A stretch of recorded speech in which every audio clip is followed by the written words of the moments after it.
Well, yes. I mean, it was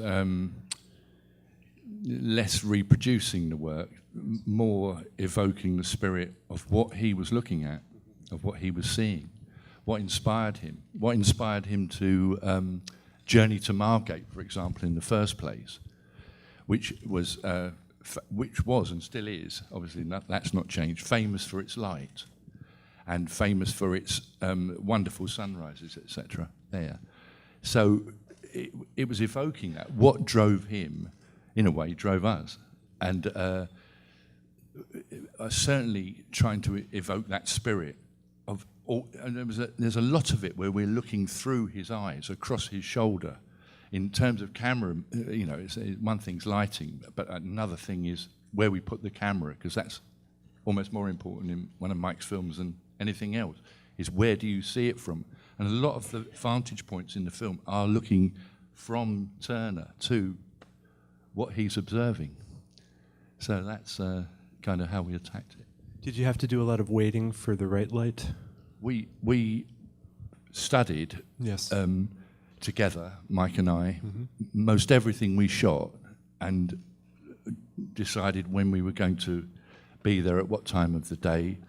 We were blessed with wonderful weather last year when we photographed the film, when we shot it. It was a fantastic summer. So we did, you know, we wanted to be, it's like in Margate, we were one way and then we were the other way, and that way we were in the morning, this way we were in the afternoon. We really, really tried to capture the best light. Interiors as well, obviously interiors as well. Yep. Like in Margate, out of Mrs. Booth's windows in the house she lived in, a lot of people have come up to me and said, that's CG, right? That's outside the windows. The hell it is. I mean, it never is on one of Mike's films. That house was inside, outside, upstairs, downstairs, night and day.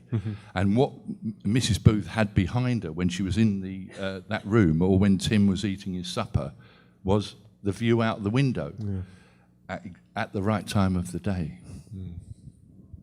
And the other thing to say, about, if we're talking about the visual side of it, is that I studied Turner's palette quite a lot at the Tate Britain, where they've got a fantastic resource for everything Turner-esque. And they have all of his materials. Palette, his colour, the paints are used. And we took that, and in a way, the film is coloured.